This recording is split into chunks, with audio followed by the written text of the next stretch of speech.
is a Pet Partners Advocacy webinar for advocates and future advocates of pet partners. And let me introduce to you tonight Annie Peters, who is our President and CEO, and she will be kicking off the webinar and starting the introductions. Go ahead, Annie. Great. Thank you, Felice, and good afternoon or evening, everyone. Thank you for making the time to join us this evening and for also being part of the Pet Partners' new Grassroots Advocacy Network. For those of you who have been with us since we launched the network back in September, you are familiar with our efforts to advance what we're calling the first PAWS Act, although technically I believe it was introduced into legislation as the second PAWS Act, but the Puppies Assisting Wounded Service Members Act. We're now turning our attention towards a second piece of federal legislation, and that's the Pets and Women's Safety Act. So our speaker tonight ties very closely, his lifelong work ties very closely to what is at the heart and the essence of that particular piece of legislation. We will talk more about that as the hour grows on. But wanted to remind you, and as part of hopefully your orientation and your welcome series to the Grassroots Advocacy Network, you have an understanding of what Pet Partners is trying to accomplish. When we look at what we can do in the world of public policy to advance our mission, which is to support human health and well-being through the human-animal bond, we are very focused on that human health and well-being portion. There are other organizations that are focused on the specific animal welfare, animal cruelty pieces of it, but our interest tends more to the human health side. So that's why the Pets and Women's Safety Act is very closely, very near and dear to our hearts. So we're delighted to have Phil talk a little bit this evening about what is unfortunately, or known as the dark side of the human-animal bond. I know that some of you are familiar with Phil's work because we've heard from you and that you were looking forward to hearing him speak this evening. There is probably no other, Phil is the leading global authority on this topic, so we're very appreciative he's made time to be with us this evening. Phil has conducted over 2,000 animal-assisted activities since 1973 and was an early member of the Delta Society's Board of Advisors of Board of Directors back when Pet Partners was Delta. He's had a 23-year career in animal shelters, and today is the coordinator of the National Link Coalition, the National Resource Center on the link between animal abuse and human violence. And he edits the monthly Link letter. If you're not signed up for that, I encourage you to do so. He chairs Latham Foundation's Animal Abuse and Family Violence Prevention Project. He teaches at the University of Florida and Harcum College. He lectures internationally. He's authored over 75 key reference works on human-animal interactions and violence prevention. He co-founded the National Link Coalition, the National Animal Control Association, and the Colorado and New Jersey Humane Federations. He served with the American Veterinary Medical Association, the ASPCA, American Humane, the Animals in Society Institute, and the American Association of Human-Animal Bond Veterans. So I think you can tell, if you weren't familiar with Phil before this evening, I think it's easy to see why I say he's the world's leading authority on the subject matter. So Phil, let me not take any more of your time, and let me turn it over to you. Thanks, Annie. It's a pleasure to be here. Always glad to be involved with Pet Partners. As you mentioned, I was involved with the predecessor organization, Delta Society, for many years, back in the 70s and 80s, and it's amazing to me to see how the field has grown. I teach animal-assisted therapy courses online and on campus, and I focus my work on both the good side of the human-animal bond and what we call the dark side of the human-animal bond, which is the intersections of animal abuse and other forms of family violence. And that's what I'll be talking about today or tonight, depending on where you are. And I'll leave some time for questions here. And I'm going to focus on the advocacy issues. Let me see if I can advance my slide there. There we go. Some of these slides might be a little bit whimsical, but it's to lighten up what's otherwise, fairly dark topic. The question is, why do we have such difficulties in getting anything for the animal welfare field legislated? And the problem is animals don't vote. They are considered property under the law, and that situation is unlikely to change anytime in the foreseeable future. So we just have to accept as a given that animals are going to be considered property in the legal standpoint, even though emotionally, obviously they are not. Because of that, legislators tend to trivialize anything that has the word animal in it. and they just poo-poo it and say it's not important. Similarly, social service workers, law enforcement, funders, anybody who's working with people thinks their work is more important because they're working with human issues. Our challenge is to get people to recognize that working with animals, as we do, involves helping people. And in fact, this was Delta Society's and now Pet Partners' mantra, and Annie said it right at the beginning, to improve human health and human well-being.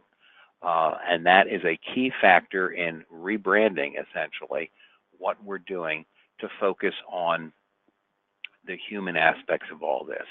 It's a simple idea that I learned way back in a high school biology class many years ago. I remember asking my teacher, what can I do to get a better grade on my paper? And he said, learn what the monster likes and feed it. Find out what your audience is really interested in, whether it's a teacher or a legislator, and then take your message and craft it in a form that they understand. And what that means from our standpoint is we don't focus on animal rights. We don't focus on the morality of animal welfare. Those are certainly important issues, but legislators just don't care about that. What they do care about is human health, human safety, human welfare. And taking our message and putting it in that format is a much more effective, much more pragmatic approach to getting legislation accomplished. We'd have to change the discussion by promoting the human benefits of animal welfare as the way to get our message across. And it's a three-pronged approach. One part is what's called social capital. This is a term that was made popular in 2000 by Robert Putnam at Harvard University about the glue that holds communities together. It's the norms that societies have. He did a marvelous book called Bowling Alone, 600 pages of data about America's collapse and the collapse of social order in this country. Not once did it ever occur to him to mention the word animals. We now have more research out of Australia, which is replicated in the U.S., that shows that, in fact, pets improve community health as well as individual health. People with pets vote more often. They use civic facilities more often. They trust their neighbors more often. How many of us know our neighbors not by their names, but by their pets' names? It's a global phenomenon. So we focus on that and how animals actually improve community health as well. The individual health benefits, I don't have to tell the Pet Partners crowd about that. That's why we do AAA and AAT. And there's all new exciting research on the neurochemistry of what happens with human-animal interactions, the good side of the human-animal bond, how pets improve mental, physical health. And this is carrying over into veterinary and human medicine with the One Health movement. And then the third part of this is the prevention of family and community violence through what we call the link. And the link is where animal abuse intersects other forms of family violence, specifically child abuse, domestic violence, and elder abuse.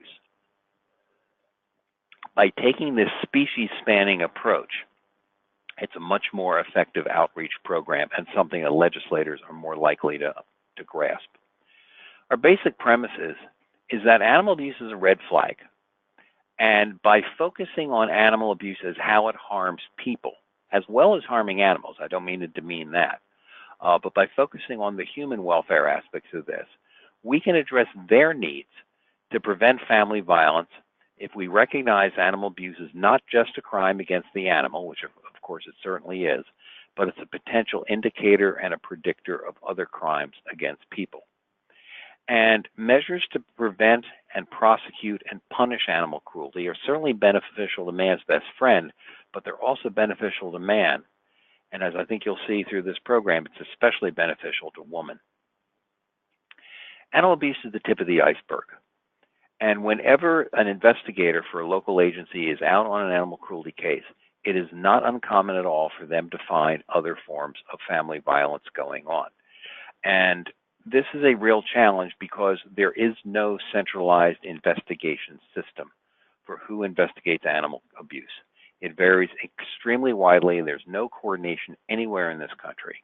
One of the things we've done to address that is a brand new project through the National Link Coalition. It's the only national directory of abuse investigation agencies. It's on our website. We have over 6,500 different cities and counties in this country with the phone numbers for not only the animal abuse agency, but also the child abuse and the domestic violence and the elder abuse hotlines. And one of the things that's notable there is that with domestic violence, child abuse, and elder abuse, there's one centralized state hotline, but in any given state, there are hundreds of different numbers that somebody could call. So we have that directory there to simplify that reporting process. We got here through the human health side and the human welfare side. 1962 saw the publication of the Battered Child Syndrome by Henry Kemp and his colleagues in Denver, identifying what previously had been called accident-prone children and recognizing a clinical, medical, preventable condition, which we all now know as the Battered Child Syndrome. But 55, 56 years ago, that was a completely new concept. I believe that giving it the cachet of the Journal of the American Medical Association and people with MD's names behind it, and calling it a syndrome and a medical condition, galvanized one of the fastest public health responses this country's ever seen, and within only 9 years, we had the National Child Protection System in place. Wouldn't it be lovely if we could do the same thing in veterinary medicine as well? 1979, not that long ago, Lenore Walker took what was just the basic idea of, domestic violence as men hitting women, and created the concept of the battered woman syndrome, and took domestic violence out of the closet and made it an issue that we all are familiar with today. And in 1996, Helen Monroe, a Scottish veterinary pathologist, published the first time we saw this term, battered pets, and talking about the link from a veterinary standpoint. Fast forward to 2008, and 25 of us who had been working in this area independently since the mid-1980s got together in a hotel room in Portland, Maine, and we crafted the National Resource Center on the link between animal abuse and human violence. And today we have over 3,500 members, and to be a member, all you got to do is send us an email and say, I want to get your monthly link letter. We're in all 50 states, 55 countries. We're just an informal network. We're not an incorporated nonprofit, just this incredible network of people in more disciplines than you can imagine, crafting responses to prevent and respond to animal abuse, domestic violence, child abuse, and elder abuse. We have over 1,200 citations in our bibliography. I mentioned the National Directory already. We published the link letter. We are forming local community coalitions around the country. We have a speakers bureau to do trainings. And the whole idea is to make communities and families safer for all the members of the family, both the two-legged and the four-legged members. If you'd like to get on our mailing list, just send me an email. There's my email address there. But please add in there your name and where you're located and whether you're involved with any particular organization. That's just for our internal records so we know who and where you are. I'm going to start out, before I get into advocacy, talking about social services, because as I mentioned, they are not generally receptive to animal issues. In Aubrey Fine's most recent edition of his Animal Assisted Therapy textbook, he and Gail Melson wrote this marvelous chapter, which really sums it up. He says, because animals slip under the radar of human defense mechanisms, an animal's presence may help open a window into the person's or family's underlying issues. And those of you who are handlers and working with your teams doing AAA and AAT know how well people love to talk about their pets. And it is an amazing window into the life of the person you're dealing with. Well, we can use this therapeutically, not just from a pet partner's standpoint, but also with social workers, with clinicians, with psychologists, with child protection people, with elder abuse, people working with the homeless. For all these people, asking simple questions about animals really opens up a window and reveals what's going on in that home. Pets are a window into the domestic life. They're sensitive to the family's moods. They mirror whatever tensions and critical situations are going on. They can be an amazingly relevant indicator for somebody doing an in-home assessment. We just have to train these people to include questions about the animals, whether they're doing an assessment or a crisis line, a hotline. an intake, a treatment, an intervention, whatever. And animals are frequently sources of problems and conflicts that seem intractable. And this is why we're training veterinary social workers. It's a whole new field out of the University of Tennessee to work with in veterinary clinics. I'll talk more about that as we go along. But also, social workers are problem solvers, and we need to be training them to help these people solve their animal problems, which will make it easier for them to deal with their other issues.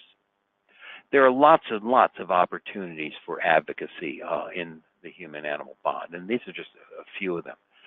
We are seeing a proliferation of AAT being used with at-risk youth and also in child abuse cases in courtrooms when children have to testify about sexual abuse that's occurred to them, or in children's advocacy centers where they're interviewed by detectives and forensic experts and by prosecutors prior to going to court. These are extremely traumatic times for these kids, but therapy dogs can now go into many courtrooms and many of these children's advocacy centers.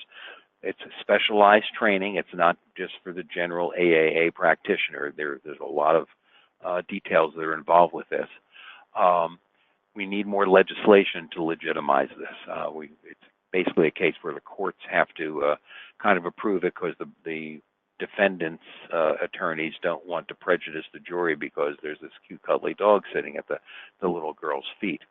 We're seeing a proliferation of programs in animal shelters where they're doing clicker training, using positive reinforcement techniques, working with at-risk youth, juvenile, or homeless populations to apply the wonderful things of animal-assisted therapy into these environments as well. There's somebody calling in on my phone there, which I will ignore. Animal hoarding is a huge issue with a 100% recidivism rate. And we need more animal therapists out there working with these people as substitutes so that they get rid of the 50 cats or the 75 dogs that they just are not taking care of. And very often the animal hoarding abuse coincides with elder abuse or with self-neglect or elder neglect. This tends to skew towards an older demographic. We're seeing more interest in providing support services for domestic violence survivors. I won't go into all the statistics. They are voluminous, but just tremendous evidence that a significant number of domestic violence survivors, most of whom are women, don't leave for a variety of reasons. It takes her about 8 times before she leaves for good. But one of the huge barriers is she's afraid of what will happen to her pets. And we'll talk more about that here as we go on. And then, of course, animal abuse and its links to human violence and the needs for more cross-reporting between child protection and animal protection and domestic violence and elder abuse, but also getting veterinarians plugged into this as well. And I'll show you how that plays out here. So why should this be of interest to legislators? Well, yes, dogs and cats don't vote, but animals are part of most people's living and emotional environments. Even though pets are considered property in the eyes of the law, 99% of us, according to AVMA's data, 99% of us consider our pets to be companions or family members. So there's this huge emotional bond, the good side of the human-animal bond, which unfortunately often gets exploited by abusers who take advantage of that, and the animals become pawns in power and control games that go on. And where do we find these animals? Overwhelmingly in homes with children.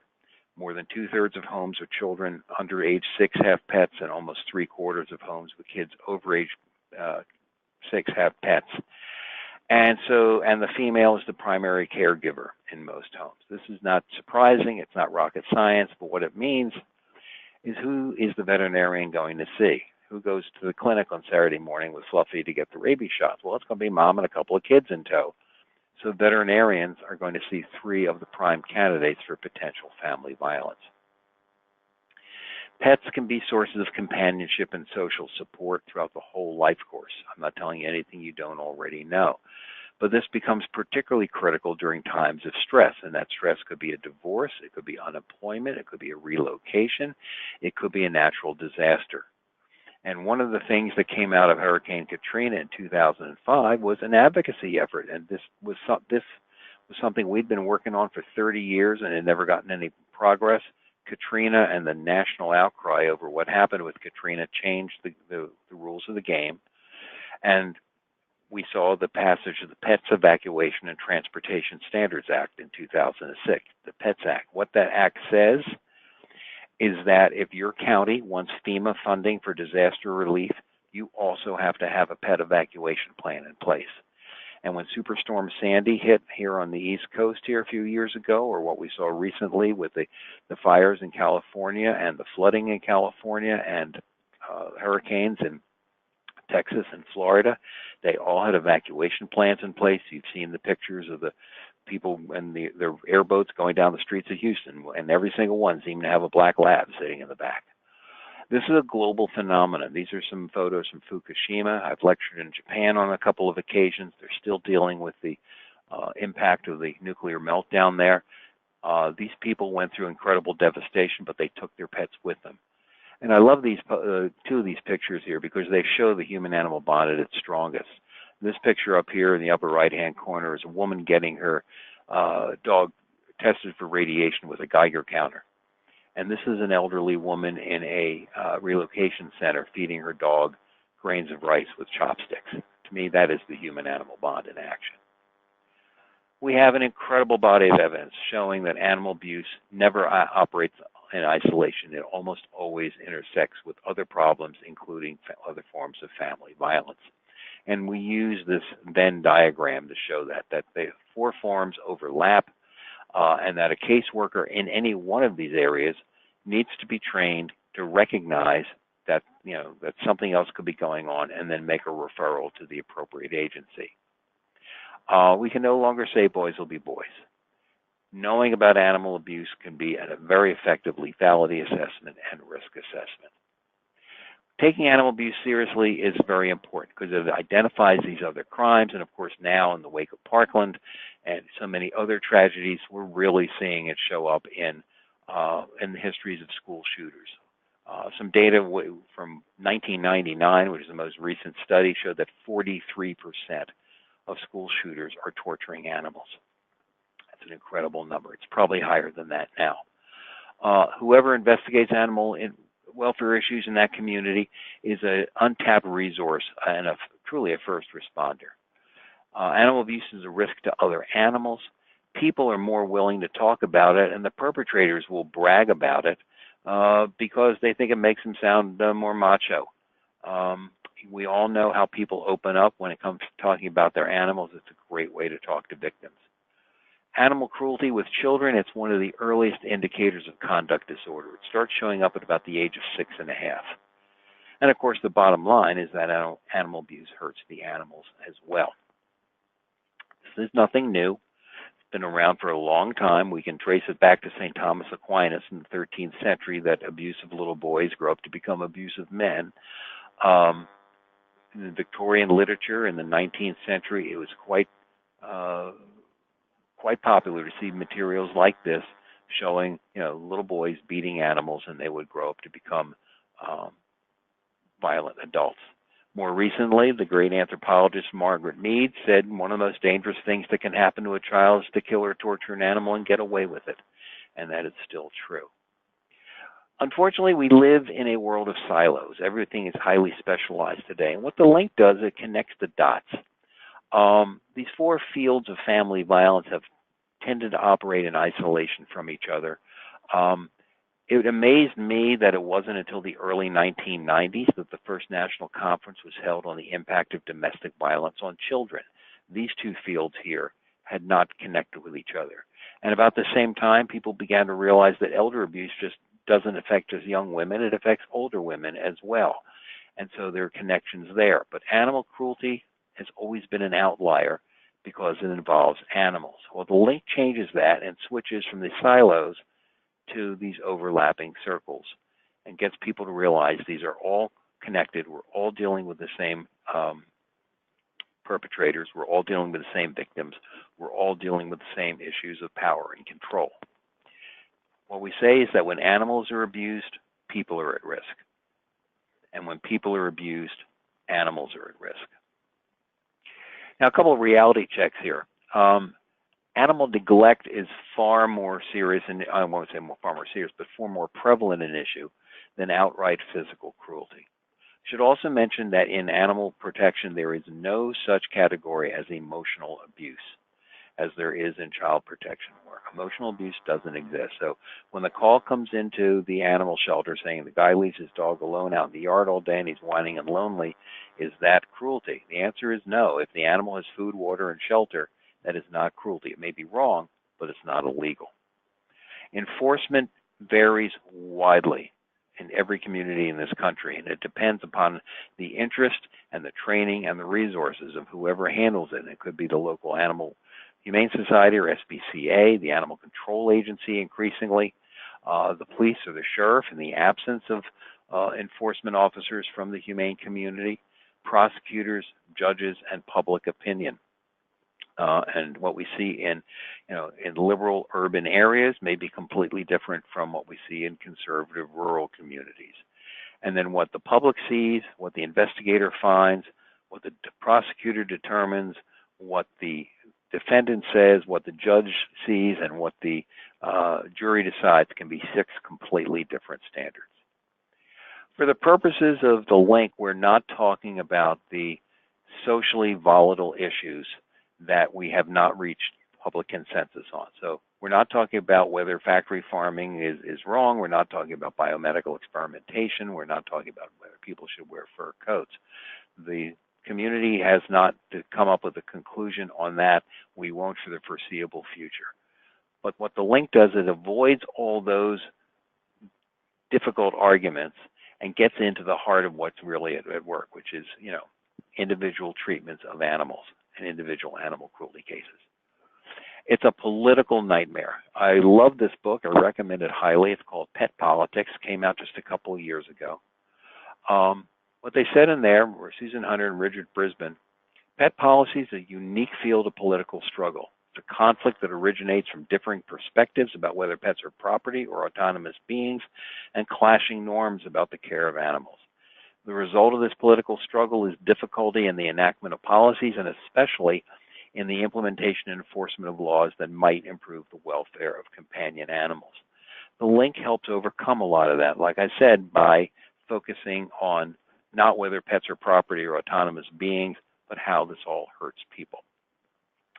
And the animal welfare community, the humane community, is starting to recognize this as well.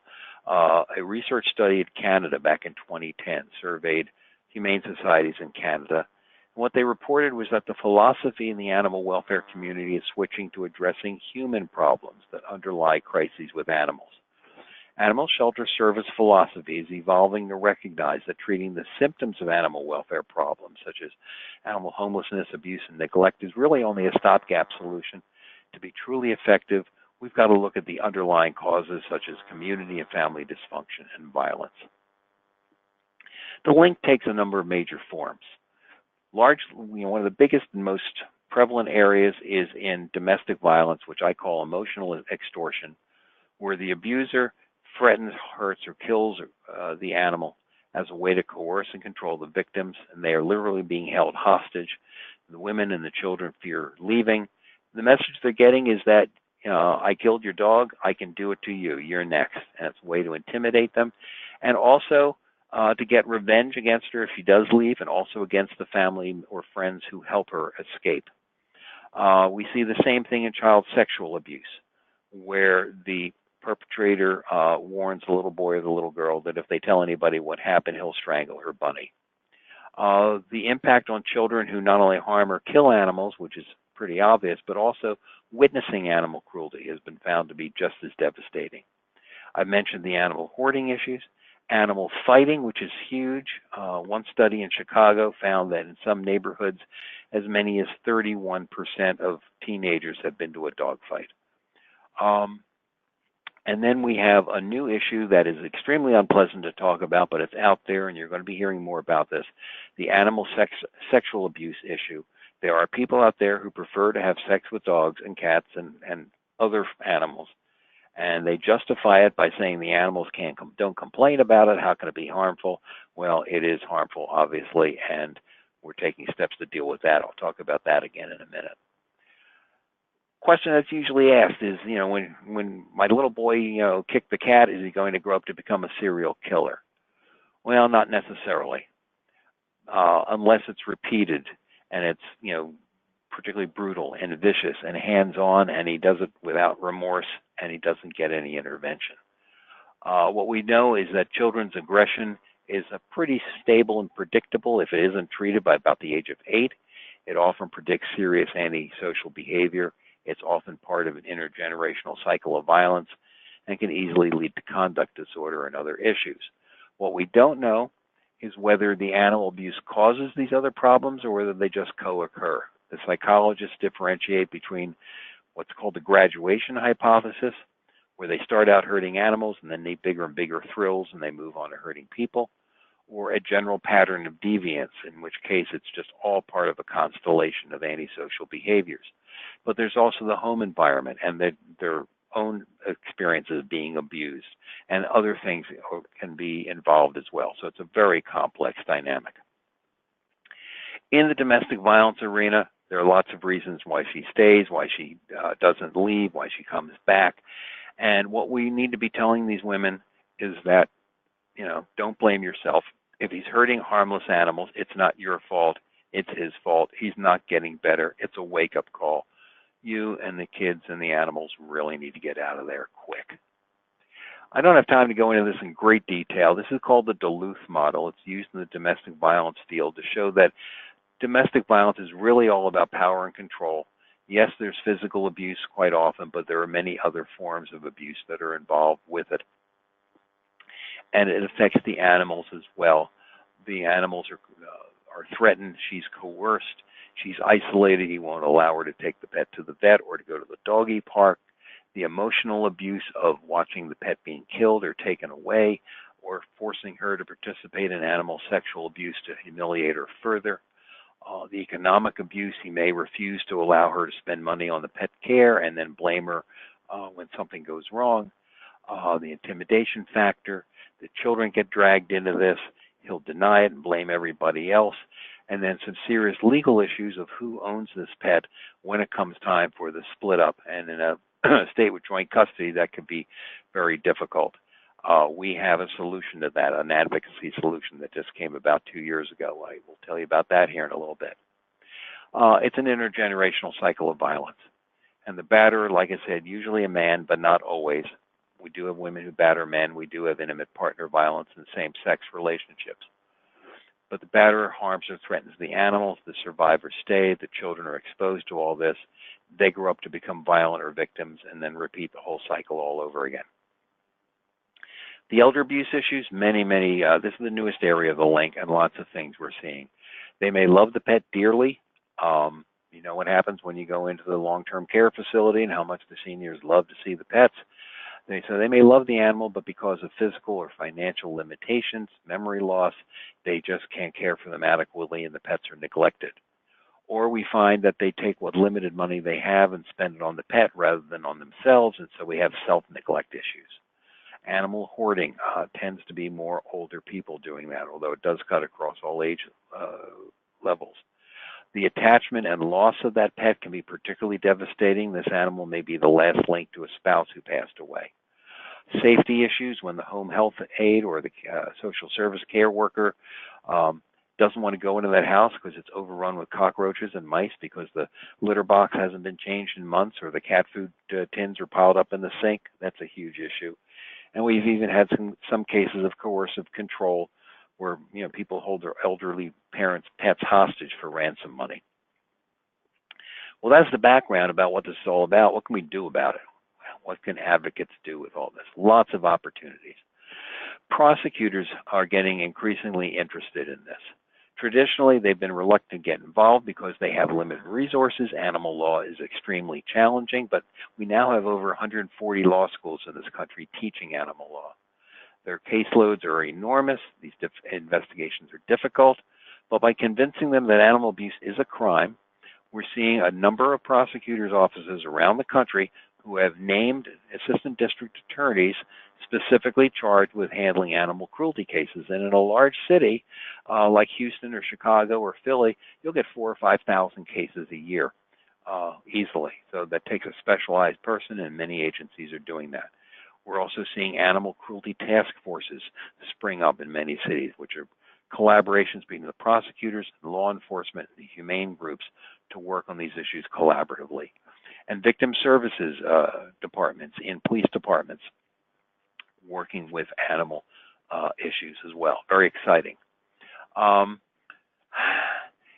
It only takes one person to really make a difference, and here's a classic example. Her name is Nikki Thompson. Nikki was a law school student a couple of years back and heard about this link and decided how to write a paper about it, and asked her father, John, if he had any insights. Well, John had been in law enforcement 40 years, and it had never occurred to him that animal abuse might be linked to human crime. And the light bulb went on in John's head and said, I got to do something about that.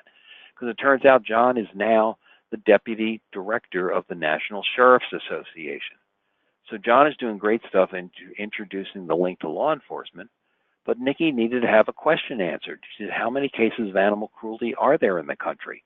And nobody knew because there is no centralized data bank. Well, John called the FBI, and the FBI said, yeah, we can do that. And starting in 2016, the FBI began to add simple or gross neglect, physical abuse, organized abuse, which is animal fighting, and animal sexual abuse to the Uniform Crime Report that's used through 18,000 law enforcement agencies in the country. And it's taking a while to roll this out. There's some challenges involved with it, but when this rolls out, we're going to finally get data on how many cases of cruelty there are. Interest in the link has really prompted advocacy for animal welfare. The link started really catching on around 1992, and back then only 5 states had felony-level animal cruelty. Today it's all 50, and I'd like to think there's some correlation between those two. Also, dogfighting is now a federal felony. That was a huge step forward. Cross-reporting is a big issue here. And there, you can see from this map, there is no consistent pattern. We have several states, the blue stars there, where departments of children and family, those are the child protection people, are required to report suspected animal abuse when they see it. But it's only a handful of states. A few more states where they're permitted to make that report without violating confidentiality issues. A few states where animal control or humane societies are mandated to report suspected child abuse to those agencies there.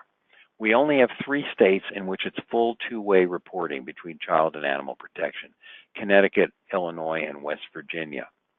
A couple of states where animal control or humane society mandate mandated to report elder abuse, and vice versa. As you can see, there are a lot of gaps in that system. So this is a huge opportunity for advocates to mandate cross-reporting. And we'll work with you on that to get these laws in place. Veterinarians and their reporting on all this. The states in green there, 18 states, everybody in those states is mandated by law to report suspected child abuse. But veterinarians don't know that. Animal control officers don't know that. And pet partners people don't know that. And Humane Society people don't know that. They are all mandated in those 18 states to report animal abuse. To report child abuse. When it comes to veterinarians specifically, we now have 35 states in which veterinarians are either mandated or permitted to report suspected animal abuse.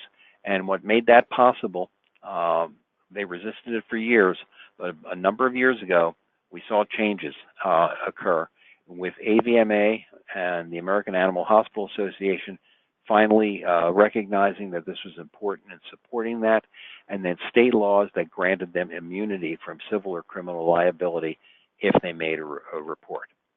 We have Colorado and California where vets are specifically mandated to report child abuse. In Illinois, they're mandated to report elder abuse. And the peculiar situation in Kentucky where veterinarians are specifically prohibited from reporting animal abuse. And don't get me started on that. I mentioned animal sex abuse. Yes, there's this group of people out there who practice what they call zoophilia, and legislators are finally willing to talk about it. We now have 45 states in which animal sex abuse is either a felony or a misdemeanor. And also one thing that occurred last year, the Uniform Code of Military Justice for the first time banned not only animal sex abuse but also animal cruelty. Previously that was not an actionable crime in the U.S. military, but it is now. We still have 5 states now, Hawaii, West Virginia, Kentucky, Wyoming, and New Mexico, where we need to get these laws passed. Another case of a woman making a difference, Susan Walsh was a farmer's wife in Maine in 2006, and she testified that it wasn't just the dogs and the cats, but also the farm animals that were threatened, and the Maine legislature was the first jurisdiction in the world to enact what we call pet protection orders, a law that specifically allows courts to include pets and or livestock in domestic violence protection from abuse orders. That was in 2006. Today, we now have 32 states that now allow pet protection orders, with Indiana just coming on board last year. They're the most recent one. Also D.C. and Puerto Rico. The other PAWS Act, the Pet and Women's Shelter Act, and I know somebody asked a question about that. This was introduced in the 114th Congress. It didn't go anywhere because of the logjam in Congress. It was reintroduced in the 115th. There are 2 parallel bills, H.R. 909. It's got 245 sponsors in the House, and Senate 322, which has got 36 co-sponsors in the Senate. Large amount of support, bipartisan support, or as I like to call it, bipartisan support, and it ain't going anywhere. So we need people to contact their legislators and say, look, let's get off the dime with this. Let's get this thing passed. What this would do would be it would extend pet protection orders across state lines, but also make $3 million available in federal funding to help domestic violence shelters build pet-friendly facilities and kennels. This is an advocacy solution that is groundbreaking. Huge issue in divorce settlements, who gets the dog, and in domestic violence. And I've been in shelters where one party brings the animal in and puts the animal up for adoption so the other party doesn't get it in the divorce settlement. What are we going to do about that? Well, in 2016, the great state of Alaska enacted the world's first law that specifically allows courts to determine custody of pets in a divorce case in what would be the animal's best interest, similar to child custody cases where it's determined to be what's in the best interest of the child. Illinois came on board in 2017. We now have similar bills in California, Hawaii, Michigan, New York, Pennsylvania, and Rhode Island, and we'd like to see more bills introduced elsewhere. So we'd love to see those laws get passed. We have a new concept. I call it CASA for pets, court-appointed special advocates. When children are abused and go to court, they have a court-appointed advocate to represent their interests, but animals don't. They don't have a guardian ad litem. Maybe we need a guardian ad canem. Well, Connecticut and Rhode Island are doing that, and court-appointed advocates represent the interests of animals in animal cruelty cases, and we'd like to see more states pass similar legislation. Some other ideas for legislation. We have 9 states here in which an act of animal abuse that's meant to intimidate somebody in a domestic violence situation is also construed as an act of domestic violence and can be prosecuted either as cruelty or domestic violence or both. And Colorado has a similar provision for elder abuse. We have 22 states where if you're convicted of having sex with animals, you have to go on the Megan's Law sex offender registry. Obviously, some more gaps there. We need more states to get involved with that. We had 9 states, 7 states, I can't count, where animal fighting can be prosecuted under the RICO racketeering laws because it's organized crime and so many other violent activities, narcotics, human trafficking, weapons offenses, et cetera, are going on. A lot of work going on in the veterinary area. You know, critical question here. Why aren't veterinarians as proactive against animal abuse as physicians have traditionally been in fighting child abuse? And there are lots of reasons that veterinarians have explained why they are afraid to get involved, and I recognize that. They're valid arguments. But what we have found is that nobody in the human medical field has really ever run into a problem for reporting suspected child abuse. And this is not as big an issue as veterinarians fear. It's been a 6-stage process that frankly has taken us 25 years to overcome these arguments. First was building awareness and a sense of responsibility that veterinarians are another family practitioner and they are dealing with the entire family.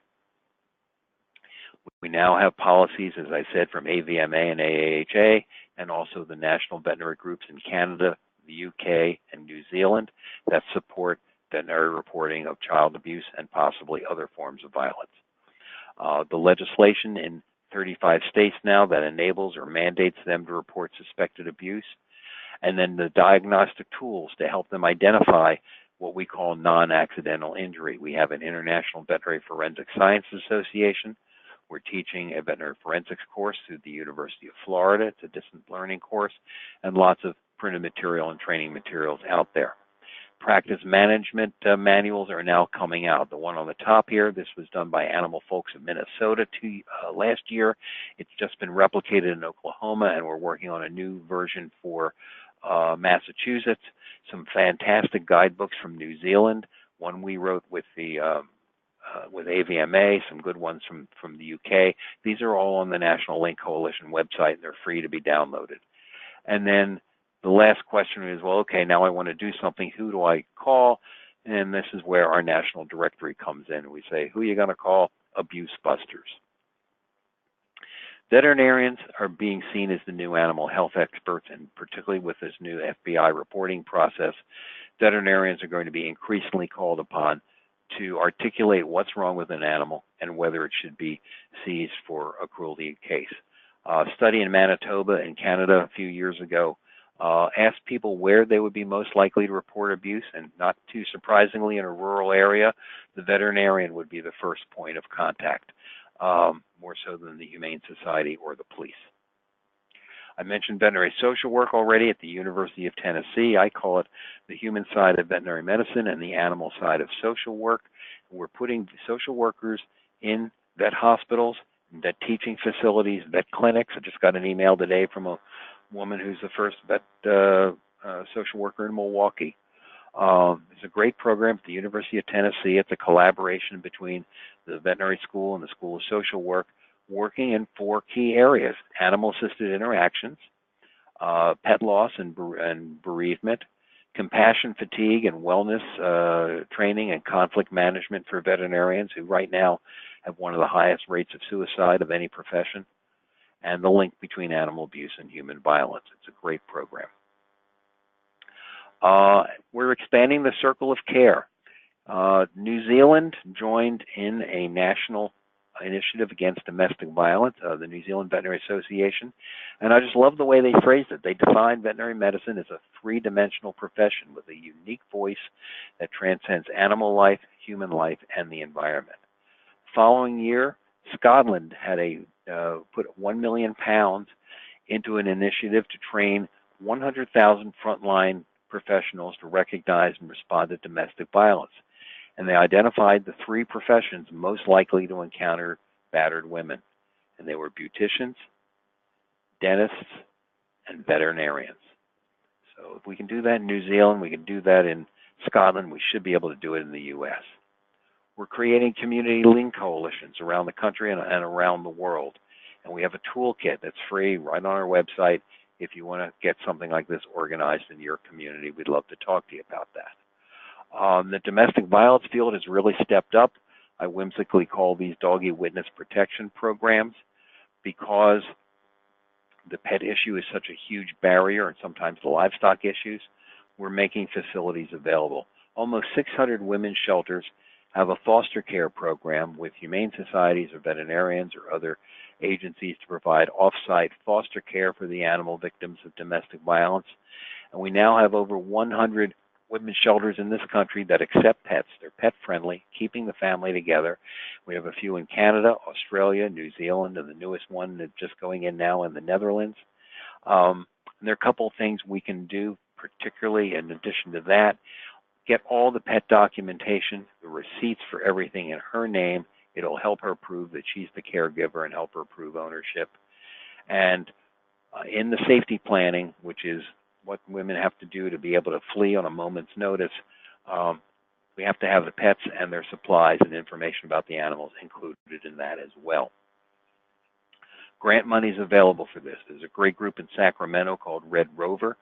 They have an online directory where somebody can type in a community or a zip code and find out what pet-friendly domestic violence shelters are available there. And they have $500 grants available for individuals who are fleeing domestic violence and up to $20,000 for shelters, domestic violence shelters, to build pet facilities. I mentioned Milwaukee. This is one of the newest and most exciting public awareness campaigns. Check this website out. It's called spotabuse.org. They decided that the best way to fight domestic violence would be to have people call 911 to report animal abuse. And it's a collaboration between the Wisconsin Humane Society, a domestic violence shelter, a PR firm, the DA's office, police department, and animal care, animal control. Very graphic and very effective. So what can you do? Here are some specific action steps. Fill in the pieces of the puzzle. Talk to people you know in the social services. Get them to ask questions. These three basic questions. Are there animals at home? How are they cared for? And are you worried about their welfare? And look for things like, are there animals there? Are there dangerous animals there? Are there no animals there? Do the animals disappear? How did they leave? Is there a lot of turnover? How are the animals being treated? It's a great way to fill in the pieces of the puzzle and build trust. Have social service agencies check on the physical conditions of pets. Look for too many animals, dangerous animals. Don't trivialize pet loss. It could be a serious developmental issue for an individual. Ask about their histories. Find out what issues they're having with, and know who to call. And again, check out our national directory. There's the direct link there. And build a resource database of who does what in the community. We ought to be including questions about animals in crisis hotlines and intake forms, and build lines of communication between the human and humane services. No reason why animal shelters can't display literature from the domestic violence agencies. Great programs for volunteers, compiling resource directories of animal services, what's available in the community to deal with the unusual species of animals or unusual problems. Bringing animal-assisted therapy teams into shelters. I mentioned already getting everything in her name and the safety planning, getting pet protection orders enacted or letting people know that they exist in those 32 states, the foster care network. This number 9 here is a really great program for volunteers. Animal shelters see a lot of animals turned in because people say they can't find pet-friendly housing. Domestic violence shelters have a similar situation where people can't find pet-friendly transition housing. Why not have volunteers from the two groups collaborate and develop an inventory of pet-friendly apartments in the community? And then including the humane groups and the therapy groups in multidisciplinary teams. I've gone through an awful lot very quickly. All of this is on our website. Again, join our link letter if you'd like to learn more about this.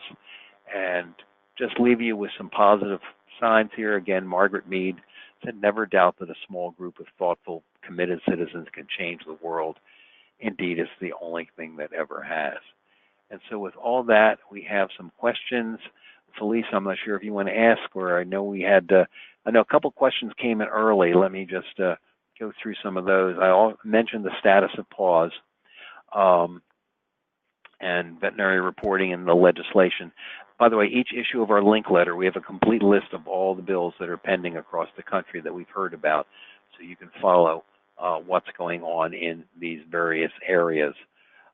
Somebody asked about therapy for animal cruelty offenders. There are a number of therapy programs out there. Probably the oldest and most widely known is called Anacare from the Animals and Society Institute. There's an adult version and a juvenile version.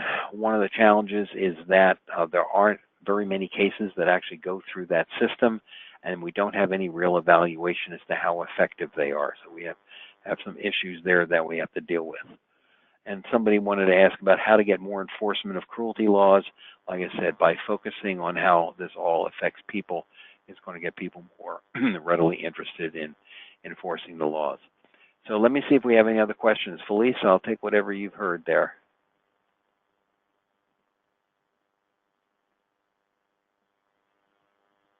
Are you there, Felice? Felice looks muted. All right, Phil, this is Annie. Maybe while we're waiting for Felice, can you go back to the previous slide? Did that have the information on there about how, sorry, the one before that, there we go, to sign up for the link letter? People may be interested in hearing about that. Yep, and great. And while we're waiting to, Felice may be actually just going through and aggregating any remaining questions that weren't posed in advance. Let me go ahead and ask, Brandon Fuller has joined us. Brandon works with the Pet Partners team here at headquarters, and he's the one who's responsible for all the action alerts and the communications that do go out to our registered advocates. So Brandon's just going to take a moment and tell you what you can expect following this webinar. So Brandon? Thank you, Annie, and thank you, Phil, for this really exciting and interesting presentation. I think a lot of our advocates are interested in this topic. I noticed that of the attendees who participated today, the numbers stayed even the entire presentation. People were really plugged into this topic, and I think it shows that people want to do something to see how they can help. So we will be sending an email after this webinar with a link to the recording for anybody who wasn't able to participate or wants to share it with a friend. But more importantly, that email will contain a link to our new advocacy campaign page where you can support this PAWS Act by sending a letter to Congress. We've set that up so that if your member of Congress is currently a co-sponsor of the bill, they will receive a thank you message and be asked to encourage their colleagues to co-sponsor the bill as well. If they're not, they'll be asked to co-sponsor the bill with all the details about why it's so important they do so. So we'll be sending that email out. We have well over 2,000 advocates now. We had over 1,700 people participate in the last PAWS Act advocacy campaign. So I'm excited to see if we can beat those numbers this time and keep that momentum going. Right now, there are a lot of co-sponsors for this bill in Congress, and so we're hopeful that it will pass, but we have to make sure our voices are heard. Great. Thank you. Yeah. All right, Felice, can we hear you now? She looks like she's still muted, I think. Yeah, she's having some technical difficulty, which is highly unusual because she thinks she's unmuted, but we're not hearing. Well, we have come to the end of, almost to the end of the hour anyway. Oh, Phil, you may need to do something to unmute her since you're the presenter. But what we can do, if you do have any questions, Phil, if it's okay with you, if you have any questions that did not get answered, that Phil did not cover in the presentation, you can send them to us at advocacy@petpartners.org, and we'll aggregate them. Too, yeah. Okay, well then send them. Thank you. I didn't want to say that. Send them right to Phil, and he'll be happy to address them. So thank you, and Phil, thank you for allowing us to record this webinar as well. My pleasure. I hope everyone has a good evening. You know, I had been reminded that the very first time I heard one of your presentations, that's quite honestly, it's unsettling if you haven't been exposed to it before. But the work you're doing is so incredibly important, and you've been at it a long time. So for all of us who are newcomers to this work, thank you for everything you've done. Oh, thank you, Annie, for everything you're doing and keeping up the good side of the human-animal bond. All right. Have a great evening, everyone, and thank you for joining us.